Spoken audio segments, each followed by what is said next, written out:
नमस्कार दोस्तों, स्वागत है आपका ऑटो ट्रेंड हिंदी चैनल पर, जहां हम लाते हैं हर गाड़ियों के डिटेल रिव्यूज हिंदी में आपके लिए। आज मैं यहां वर्षा फोर्ड के कोयम्बतूर के शोरूम में हूं और मेरे साथ यहां पर है नई Ford EcoSport BS6 top and diesel manual sport variant. ये कॉम्पैक्ट SUV सेगमेंट की शुरुआत फोर्ड इकोस्पोर्ट ने की थी और आज तक बहुत अच्छी ऑलराउंडर रही है। लुक्स, सेफ्टी और बिल्ड क्वालिटी के मामले में भी फोर्ड इकोस्पोर्ट आज भी कड़ी टक्कर देती है। सबसे पहले बात करते हैं लुक्स के बारे में। आगे से देख सकते हैं तो यह स्पोर्ट्स वेरिएंट में आपको ग्रे कलर का सिग्नेचर फोर्ड ग्रिल मिलता है। आगे से आज भी काफी मस्कुलर और बहुत ही दिलचस्प लगती है गाड़ी। प्रोजेक्टर हेडलैम्प्स और LED DRLs तो टाइटेनियम वेरिएंट से ही मिलते हैं, पर इस स्पोर्ट्स वेरिएंट में आपको HID प्रोजेक्टर हेडलैम्प मिलता है लो बीम के लिए। नीचे बम्पर में आपको indicator lights along with fog lamps मिलते हैं और बम्पर का डिजाइन भी बहुत टफ एंड रगड है। इसके फ्रंट ग्रिल को पास से देखें तो ग्रे कलर के हाइलाइट्स विजिबल होंगे। तो ये हुई फ्रंट की बात। साइड पर आए तो आपको 16 इंच के ड्यूल टोन अलॉय व्हील्स मिलते हैं यह स्पोर्ट्स वेरिएंट में। बाकी जो titanium and titanium plus variants है उसमें भी आपको 16 इंच के अलॉय व्हील्स ही मिलते हैं, पर उसका डिजाइन अलग है और सिंगल टोन के कलर में ही आते हैं। चारों तरफ आपको बॉडी क्लैडिंग देखने को मिलेंगे टिपिकल SUV डिजाइन की तरह। इस टॉप एंड स्पोर्ट्स वेरिएंट में क्रोम का इस्तेमाल ज्यादातर नहीं किया है, तो डोर हैंडल्स और ORVMs बॉडी कलर में ही आते हैं। पीछे की तरफ आए तो फोर्ड इकोस्पोर्ट की डिजाइन पहले की तरह बिल्कुल सेम ही है। आपको दोनों साइड में एंगुलर टेल लैंप्स मिलते हैं जो स्प्लिट डिजाइन के साथ आते हैं, पर टेल गेट की बाहर के हिस्से ही लाइट की तरह काम करते हैं। अंदर का जो हिस्सा है वो डोर हैंडल है बूट खोलने के लिए। टेल लाइट के नीचे आपको टाइटेनियम S का बैजिंग मिल जाएगा अलॉन्ग विथ TDCI बैजिंग, क्योंकि ये डीजल गाड़ी है। और रिवर्स पार्किंग कैमरा मौजूद है along with 4 reverse parking sensors. Ford EcoSport की एक खास बात यह है कि आपको स्टेपनी जो अलॉय व्हील मिलता है, स्पेयर व्हील, वो भी पूरी तरह अलॉय है और फुल साइज की है। आज के काल में किसी भी और SUV में अलॉय स्पेयर व्हील नहीं मिलता। तो ये हुई एक्सटीरियर के डिटेल्स की बात। अब चलते हैं गाड़ी के अंदर, देखते हैं कि फीचर्स क्या क्या है। लो दोस्तों, अब मैं आ गया हूँ नई Ford EcoSport BS6 top spec sport manual variant के अंदर। तो ये देख सकते हैं कि इंटीरियर की डिज़ाइन बिल्कुल बदली नहीं है, पर ये स्पोर्ट्स वेरिएंट है इसलिए आपको थोड़ी सी स्पोर्टी टचेस भी मिलते हैं। ऑल ब्लैक कैबिन है, ये किसी भी तरह की ड्यूअल टोन थीम नहीं है एक्सेप्ट फॉर ये ऑरेंज वाला कलर एक्सेंट्स डैशबोर्ड पर और डोर पर, और सीट पर भी वही ऑरेंज एक्सेंट्स मिलते हैं आपको। एक बार आपको दिखा देता हूँ। तो ये है part leather seats. Top spec sport variant के जो सीट्स हैं, ये इकलौती वेरिएंट है जिसमें आपको पार्ट लेदर सीट्स मिलते हैं, यानी बाहर के जो हिस्सा है वो लेदर के हैं और अंदर का जो हिस्सा है वो फैब्रिक के हैं। और इस फैब्रिक वाले हिस्से में आपको ऑरेंज कलर के थीम्स भी मिलते हैं जो मैच करता है डैशबोर्ड और इंटीरियर का लुक को। तो ये सेंटर कंसोल में भी वही ऑरेंज कलर का आउटलाइनिंग दिया गया है जो काफ़ी स्पोर्टी अच्छा दिखता है, पर रेड होता तो और भी अच्छा होता मेरे हिसाब से। ये टॉप स्पेक स्पोर्ट वेरिएंट है इसलिए आपको लेदर रैप स्टीयरिंग व्हील भी मिलता है और ये स्टीयरिंग व्हील बिल्कुल सेम है टाइटेनियम प्लस वेरिएंट की तरह, एक्सेप्ट फॉर ये cruise control buttons. Cruise control आपको सिर्फ टॉप स्पेक स्पोर्ट वेरिएंट में ही मिलता है मैनुअल अवतार में, पर अगर आप ऑटोमेटिक लेना चाहते हैं तो सारे ऑटोमेटिक वेरिएंट्स यानी टाइटेनियम और टाइटेनियम प्लस वेरिएंट्स में ऑटोमेटिक जो वेरिएंट्स है उसमें आपको क्रूज कंट्रोल स्टैंडर्ड मिलता है। बाकी जो भी मैनुअल वेरिएंट है उसमें आपको क्रूज कंट्रोल नहीं मिलता एक्सेप्ट फॉर ये स्पोर्ट वेरिएंट। तो ये हुई स्टीयरिंग व्हील की बात। स्टीयरिंग व्हील आपको टिल्ट एंड टेलीस्कोपिक एडजस्टमेंट के साथ मिलता है और ड्राइवर सीट भी आपको हाइट एडजस्ट के साथ मिलता है मिड लेवल वेरिएंट से ही। तो ये बहुत अच्छी बात हुई। और उसके अलावा बाकी जो फीचर्स हैं, steering mounted audio controls right side में है और लेफ्ट साइड में आपको ये जो MID का डिजिटल क्लस्टर है, ये जो MID का डिस्प्ले है उसको कंट्रोल करने के लिए बटन्स आपको लेफ्ट साइड में दिया गया है। एक बार आपको सब कुछ ऑन करके दिखा देता हूँ। चाबी है मेरे पास, इस गाड़ी की चाबी ये है। आजकल के सारे फोर्ड कार्स में आपको फोर्ड पास कनेक्टिविटी भी मिल जाता है, जिसकी वजह से आपके सर्विस और गाड़ी की मॉनिटरिंग आप आपके स्मार्टफोन से ही कर सकते हैं। तो ये हुई अच्छी बात। ये है टॉप एंड वेरिएंट की 8 इंच टच स्क्रीन सिस्टम जिसमें सिंक 3 कनेक्टिविटी है। सिंक 3 यानी क्या है, आपको एडिशनल सेफ्टी और सिक्योरिटी मिलता है और इजी एक्सेसिबिलिटी भी मिल जाता है। यानी अगर आप एक मुसीबत में फंस गए हैं तो ऑटोमेटिकली इमरजेंसी सर्विसेज को कॉल चला जाएगा। ये जो सिंक 3 कनेक्टिविटी है उसके लिए बहुत अच्छी तरह काम आएगा। और उसके अलावा आप फोर्ड माई की भी सेट कर सकते हैं, यानी ये जो इस गाड़ी की स्पेयर की है उसको आप कस्टमाइज कर सकते हैं। यानी आप किसी और को दिला रहे हैं आपकी गाड़ी, तो उनके लिए ड्राइविंग सेटिंग्स ऐसे कुछ आप बदल के रख सकते हैं ताकि आपकी सिक्योरिटी के लिए और गाड़ी की सेफ्टी के लिए। तो ये हुई अच्छी बात फोर्ड की सिंक 3 कनेक्टिविटी विथ माई की सिस्टम के साथ। एक बार मैं आपको सब कुछ ऑन करके दिखा देता हूँ। तो ये हुई ओवरऑल डिस्प्ले। आपको MID काफ़ी सिंपल सा लगता है, क्योंकि एक्चुअली सिंपल है ये, क्योंकि बाकी जो सब कुछ है वो एनालॉग ही है, डिजिटल नहीं मिलता आपको। स्पीडोमीटर एनालॉग है, टाकोमीटर एनालॉग है, फ्यूल का जो गेज है वो भी एनालॉग है, इंजन का टेम्परेचर गेज है यहाँ पर, वो भी एनालॉग में ही है। इस छोटे से डिस्प्ले में आपको काफ़ी सारा डिटेल्स मिल जाता है। इसको कंट्रोल करने के लिए जैसे मैंने पहले ही बताया, ये जो लेफ्ट साइड के जो बटन्स हैं इससे कंट्रोल कर सकते हैं। अगर आप कोई एंटरटेनमेंट का चैनल ऑन किया है, यानी FM या तो ब्लूटूथ कनेक्ट किया है, जो भी है यहाँ पर दिख जाएगा आपको। और उसके अलावा आपको डिजिटल स्पीडोमीटर भी है यहाँ पर, ताकि आप नाइट ड्राइव आसानी से कर सकते हैं बिना इस एनालॉग डायल पर फोकस किए। तो और उसके अलावा देख सकते हैं कि माइलेज मीटर जो है, जो बाकी सब गाड़ियों में है वो सब कुछ इस गाड़ी में भी है, और काफ़ी अच्छा है। ये जो मॉडर्न है ये MID, पर इतना मॉडर्न नहीं है, इतना फैंसी नहीं है जो आप जो colourful colour TFT digital instrument cluster जो आते हैं उसकी तरह नहीं है, पर काफ़ी सिंपल है, अच्छा है, नीट है और क्रिस्प है। तो ये हुई बात, एक प्रॉपर एंथुजियास्ट गाड़ी की तरह दिया गया है, अच्छी हुई बात। और बाकी जो फीचर्स है इस गाड़ी में, आपको ऑटोमेटिक हेडलैम्प्स मिल जाते हैं इस गाड़ी में। हेडलैम्प कंट्रोल्स राइट साइड में यहाँ पर ऑन करने के लिए। हाई बीम्स आपको इस स्टॉक से ही ऑन करना पड़ेगा। और इस गाड़ी में आपको फ्रंट फॉग लैंप्स मिलते हैं, बैक के फॉग लैंप्स नहीं मिलते, पर फिर भी ठीक है। और ये साइड में आप देख सकते हैं कि इंटीरियर की जो लाइटिंग है, इसका ब्राइटनेस आपको बढ़ने के लिए, कम करने के लिए यहाँ पर बटन्स दिया गया है, तो अच्छी बात है ये। उसके अलावा देख सकते हैं कि हेडलैम्प की लेवलर एडजस्टर जो है इसके अंदर है, दबाकर ही आपको बाहर निकालना पड़ेगा और आसानी से इसको घुमाकर एडजस्ट कर सकते हैं। तो ये हुई बात। अब चलते हैं ड्राइवर के डोर की तरफ। तो ये है ड्राइवर की डोर, काफ़ी अच्छी तरह डिज़ाइंड है, पर जो सारे जो मटेरियल्स हैं हार्ड प्लास्टिक ही है, पर बहुत बहुत अच्छी बिल्ड क्वालिटी है इस गाड़ी की। काफ़ी हैवी डोर्स हैं, तो पूरी तरह सॉलिड फील लगती है आपको। और ये हुई डोर हैंडल्स। आपको ये बात ध्यान में रखना पड़ेगा कि इस स्पोर्ट्स वेरिएंट में आपको ऑल ब्लैक कैबिन है, इसलिए आपको डोर हैंडल्स भी ब्लैक कलर की ही मिलते हैं। बल्कि अगर आप टाइटेनियम प्लस या टाइटेनियम वेरिएंट देखते हैं तो उसमें आपको मेटल डोर हैंडल्स मिलते हैं। तो ये एक बात आपको ध्यान में रखना पड़ेगा। उसके अलावा बाकी सब कुछ सेम है, जो इंटीरियर का डिज़ाइन है, डोर का डिज़ाइन है, सब कुछ सेम है। और डोर में भी आपको ये ऑरेंज एक्सेंट देखने के लिए मिल जाएगा। बाकी फीचर्स के बारे में बताएं तो आपको 1 touch down and 1 touch up driver window मिल जाता है, ऑटो फोल्डिंग ORVMs मिल जाते हैं, और अच्छी तरह लेदर के सॉफ्ट कुशनिंग मिल जाते हैं डोर में। कंफर्टेबल है, बहुत कंफर्टेबल है। और आर्मरेस्ट के बारे में बात करें तो सेंटर के आर्मरेस्ट है यहाँ पर, तो साइज़ थोड़ा छोटा ही है, एडजस्टेबल नहीं है, सिर्फ फिक्स्ड है, पर सॉफ्ट है, कंफर्टेबल है, ठीक है। और अंदर खोलने के बाद देख सकते हैं कि थोड़ा सा स्टोरेज स्पेस यहाँ पर दिया गया है, काफ़ी डीप है पर इतना चौड़ा नहीं है, तो छोटे जो सामान है, बॉटल्स जो हैं, यहाँ पर अंदर आसानी से रख सकते हैं। तो ये हुई बात।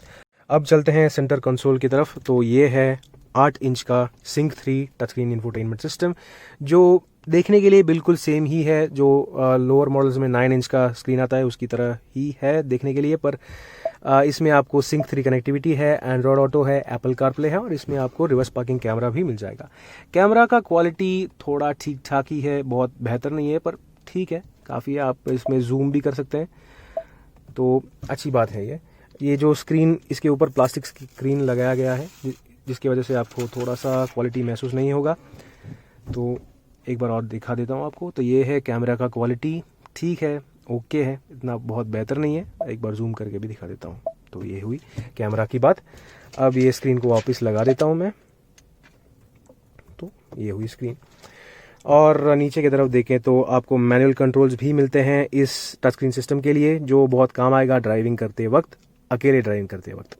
तो उसके नीचे आपको 2 AC वेंट्स मिलते हैं, सेंटर में आपको हज़ार लैंप मिलता है, और उसके नीचे ऑटोमेटिक क्लाइमेट कंट्रोल का कंसोल मिलता है। ऑटोमेटिक क्लाइमेट कंट्रोल इस गाड़ी में बहुत बहुत इफेक्टिव है, और कूलिंग काफ़ी बेहतर है। तो ठीक है, आपको रियर AC वेंट्स नहीं है तो फिर भी बहुत अच्छा कूलिंग मिल जाएगा बैक सीट्स में भी। तो उसके नीचे देखें तो आपको 2 USB पोर्ट्स मिलते हैं कनेक्टिविटी और चार्जिंग के लिए, और यहाँ पर आपको ट्रैक्शन कंट्रोल सिस्टम ऑफ करने का बटन मिल जाएगा। इस गाड़ी में आपको सेफ्टी फीचर्स के मामले में 6 एयरबैग्स मिलते हैं, जो साइड कर्टन एयरबैग्स हैं, और आगे के सीट्स के साइड में भी एयरबैग्स लग जाते हैं, जिसकी वजह से सेफ्टी बहुत अच्छा है इस गाड़ी का। पर बेसिक मॉडल से आपको ABS, EBD, remote central locking, dual airbags ही स्टैंडर्ड मिलते हैं। ट्रैक्शन कंट्रोल जो फीचर है विथ हिल होल्ड वो आपको सिर्फ टॉप एंड मॉडल्स यानी टाइटेनियम प्लस और ये स्पोर्ट वेरिएंट है उसमें ही मिलेगा। ऑटोमेटिक वेरिएंट्स हैं उसमें आपको बिल्कुल स्टैंडर्ड मिल जाते हैं फीचर्स, यानी ट्रैक्शन कंट्रोल, हिल होल्ड और इलेक्ट्रॉनिक स्टेबिलिटी प्रोग्राम। पर 6 एयरबैग्स आपको सिर्फ टाइटेनियम प्लस और स्पोर्ट्स वेरिएंट में ही मिलता है। तो ये हुई फीचर्स और सेफ्टी फीचर्स की बात। ये है 5 स्पीड मैनुअल ट्रांसमिशन, ये डीजल वेरिएंट है, पर अगर आपने पेट्रोल वेरिएंट को भी देखा तो यही ट्रांसमिशन लीवर बिल्कुल सेम है, उसमें भी आपको 5 गियर मैनुअल ट्रांसमिशन ही मिलता है। पर पेट्रोल वेरिएंट में आपको एक 6 स्पीड टॉर्क कन्वर्टर ऑटोमेटिक का ऑप्शन भी मिलता है विथ पैडल शिफ्टर्स, यानी स्टीयरिंग व्हील में ही आपको गियर शिफ्टिंग के लिए बटन्स मिल जाते हैं, लीवर्स मिल जाते हैं, जिसकी वजह से काफ़ी फन टू ड्राइव महसूस होता है गाड़ी, और ड्राइविंग करते वक्त बहुत एंजॉय कर सकते हैं। तो अब के लिए ये है मैनुअल ट्रांसमिशन, काफ़ी ठीक है, काफ़ी स्मूथ है। तो ये हुई मैनुअल ट्रांसमिशन लीवर। इसके पीछे आपको 12 वोल्ट चार्जिंग सॉकेट मिलता है, और यहाँ पर आप आपके स्मार्टफोन को रख सकते हैं चार्ज करते वक्त, काफ़ी स्पेस दिया गया है वहाँ पर। और उसके पीछे यहाँ पर देख सकते हैं कि 2 कप होल्डर्स हैं विथ एक थोड़ा सा स्क्वायर स्टोरेज स्पेस जो है, यानी आप यहाँ पर आपके कॉइन्स या टोल टिकट जो भी हैं यहाँ पर रख सकते हैं। ये है गाड़ी की चाबी, स्मार्ट की है ये, दोनों चाबी इस गाड़ी में आपको स्मार्ट की ही मिलता है, और काफ़ी बड़ा है, काफ़ी रोबस्ट बिल्ट है, काफ़ी अच्छा क्वालिटी की है। और ये है hand brake lever, hand brake की लीवर भी बहुत अच्छी रोबस्ट क्वालिटी है, तो बहुत अच्छी बात है ये। उसके अलावा स्टोरेज स्पेसेस के बारे में बात करें तो आपको ग्लव बॉक्स काफ़ी ठीक ठाक सा साइज़ का है, पर फिट एंड फिनिश बहुत अच्छा है। मटेरियल भी हार्ड है, कहीं भी किसी भी तरह की सॉफ्ट टच फेल्ट लाइनिंग नहीं दिया गया है, पर फिर भी ठीक है। और डोर में आप आसानी से 1 लीटर के बॉटल्स बिठा सकते हैं, along with a lot of files या बुक्स जो भी है वहाँ पर रख सकते हैं आसानी से। ऊपर रूफ की तरफ देखें तो आपको इलेक्ट्रोक्रोमिक IRVM स्टैंडर्ड मिलता है टाइटेनियम प्लस और स्पोर्ट्स वेरिएंट में, जो बहुत अच्छी बात है। और सनवाइज़र जो है, ड्राइवर साइड का सनवाइज़र में कुछ नहीं मिलता, वैनिटी मिरर कुछ भी नहीं है, पर पैसेंजर साइड का जो सनवाइज़र है उसमें आपको वैनिटी मिरर मिलता है विथ मैनुअल लाइट सेपरेटली, सो बहुत अच्छी बात है ये। ऊपर एक सनग्लास होल्डर है विद फिल्ट लाइनिंग, जो कुशनिंग अच्छी है अंदर, और सन रूफ भी मिलता है इस गाड़ी में, यानी टाइटेनियम प्लस और स्पोर्ट्स वेरिएंट में आपको सनरूफ बिल्कुल स्टैंडर्ड मिल जाता है। पर अगर आपको टाइटेनियम वेरिएंट में सनरूफ चाहिए तो आपको थंडर पैकेज, यानी थंडर एक स्पेशल पैकेज है, उसको ऑप्ट करना पड़ेगा। और ये हुई आगे वाली कैबिन की बात फोर्ड इकोस्पोर्ट के स्पोर्ट्स वेरिएंट में। तो अब चलते हैं पीछे के सीट्स की तरफ। लो दोस्तों, अब मैं बैठा हूँ फोर्ड इकोस्पोर्ट स्पोर्ट वेरिएंट के पीछे के सीट्स में, और पीछे से ये ऐसे दिखता है डैशबोर्ड। काफ़ी स्पोर्टी है, ये जो ऑल ब्लैक कैबिन है उसमें आपको ऑरेंज एक्सेंट्स दिया गया है, इसलिए काफ़ी स्पोर्टी दिखता है, पर रेड होता तो और भी अच्छा होता जैसे मैंने कहा। और क्वालिटी इस कैबिन का बहुत बेहतर है, पर सारे तरफ आपको हार्ड प्लास्टिक ही मिलता है, तो ठीक ठाक है इस कैटेगरी के लिए। तो अब पीछे के सीट्स के बारे में बात करें तो मेरा हाइट है 5'11", और ड्राइवर सीट को मैंने मेरे हिसाब से हाइट किया है, और ये है स्पेस अवेलेबल, काफ़ी डिसेंट है, ठीक ठाक है मेरे जैसे एक लंबे आदमी के लिए, काफ़ी ठीक ठाक है। अगर आप और भी लंबे हैं यानी 6 फुट से ऊपर तो आपको थोड़ा सा दिक्कत होगा ज़रूर, पर फुट रूम अच्छा है, लेग रूम ठीक ठाक है, हेड रूम तो बहुत अच्छा है। और विड्थ के बारे में बात करें तो इतना सारा विड्थ नहीं है, अगर 3 जन को बिठाना है, 3 अडल्ट्स को बिठाना है तो थोड़ी सी दिक्कत हो सकती है, पर अगर आप सिर्फ 2 अडल्ट्स और 1 बच्चे को बिठाना चाहते हैं तो ये सीट काफ़ी है, क्योंकि सपोर्ट अच्छा है, अंडर थाई सपोर्ट तो बहुत अच्छा है, और रिक्लाइन एंगल भी काफ़ी ठीक ठाक है। और अगर आप सिर्फ 2 जन हैं पीछे तो सेंटर में आपको आर्मरेस्ट भी मिलता है एडिशनल कंफर्ट के लिए। तो ये हुई पीछे के सीट्स की बात। और डोर के आर्मरेस्ट में भी देख सकते हैं कि लेदर पैडिंग दिया गया है, बहुत कंफर्टेबल और सॉफ्ट है। पीछे के डोर्स में भी आपको ऑरेंज डिज़ाइन दिया गया है, और विंडोज़ तो बड़े ही है, तो ठीक है, काफ़ी अच्छा है। और आइसोफिक्स चाइल्ड सीट माउंट्स इस टॉप एंड स्पोर्ट्स वेरिएंट में ही आपको मिलेगा। फोर्ड इकोस्पोर्ट में अफसोस है कि बेसिक मॉडल से isofix child seat mount standard नहीं है, सिर्फ स्पोर्ट्स मॉडल में अवेलेबल है। पर 6 एयरबैग्स तो आपको टाइटेनियम प्लस और स्पोर्ट्स वेरिएंट में पीछे की तरफ भी आ जाता है, तो बहुत अच्छी बात है ये। तो ये हुई पीछे के सीट्स की बात। अब देखते हैं फोर्ड इकोस्पोर्ट की बूट स्पेस। फोर्ड इकोस्पोर्ट के बूट खोलने के लिए आपको यह डोर हैंडल खोलना पड़ेगा और खोलते ही आप देख सकते हैं कि फोर्ड इकोस्पोर्ट में ऑलमोस्ट सेगमेंट बेस्ट की तरह लगेज कैपेसिटी मिलती है। 352 लीटर का कैपेसिटी है ये, और ये टॉप एंड वेरिएंट है, इसलिए आपको 60-40 स्प्लिट फोल्डिंग फंक्शन के साथ मिलते हैं रियर सीट्स। लोडिंग लिप भी काफ़ी लो है ताकि आप आसानी से बड़े सामान उठाकर अंदर रख सकते हैं। पीछे के सीट्स को फोल्ड करने के लिए आपको शोल्डर का जो टैग है उसको खींचना पड़ेगा और दोनों सीट्स को फोल्ड करके काफी बड़े सामान भी अंदर आसानी से रख सकते हैं। यह फोर्ड इकोस्पोर्ट के फ्लोर को खोलने पर आपको कुछ नहीं देखने को मिलेगा क्योंकि इसका स्पेयर व्हील पीछे टेलगेट में माउंटेड है। तो ये हुई बूट स्पेस की बात। अब देखते हैं इंजन बे।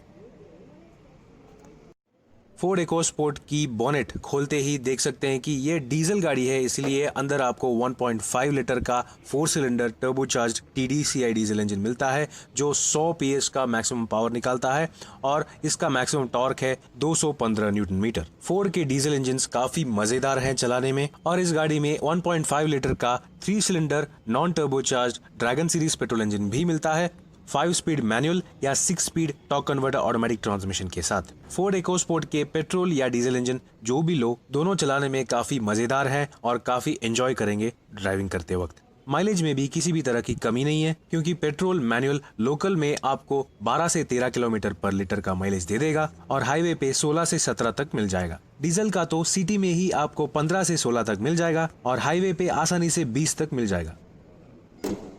तो ये हुई इंजन्स की बात। अब देखते हैं दाम। फोर्ड इकोस्पोर्ट पहले से ही एंथुसियास्ट के लिए बहुत ही फेवरेट कॉम्पैक्ट एसयूवी रही है और इस स्पोर्ट्स वेरिएंट में जो भी फीचर्स चाहिए सब कुछ मौजूद है। पर हाँ, ये गाड़ी तो बिल्कुल परफेक्ट नहीं है क्योंकि इसके पीछे के सीट्स और थोड़े स्पेशियस हो सकते थे और डीजल में ऑटोमेटिक ऑप्शन भी होता तो और भी अच्छा होता। पर कमियों के बजाय फोर्ड इकोस्पोर्ट में काफी सारे पॉजिटिव पॉइंट्स हैं। इसका बिल्ड क्वालिटी बहुत बेहतर है, इंजन्स काफी मजेदार है, स्टीयरिंग फील तो इस सेगमेंट में बेस्ट है और ढेर सारे फीचर्स भी मौजूद है। फोर्ड का कहना है कि फोर्ड इकोस्पोर्ट के स्पेयर पार्ट्स भी काफी अफोर्डेबल है इस सेगमेंट में और सबसे बेस्ट पार्ट यह है कि आज भी फोर्ड इकोस्पोर्ट एक पक्की value for money compact SUV लगती है। नीचे कमेंट सेक्शन में बताइए कि आपको फोर्ड इकोस्पोर्ट कैसा लगा। मैं आपका विप्रजेश, फिर मिलते हैं कहीं और वीडियो पर। आज के लिए धन्यवाद।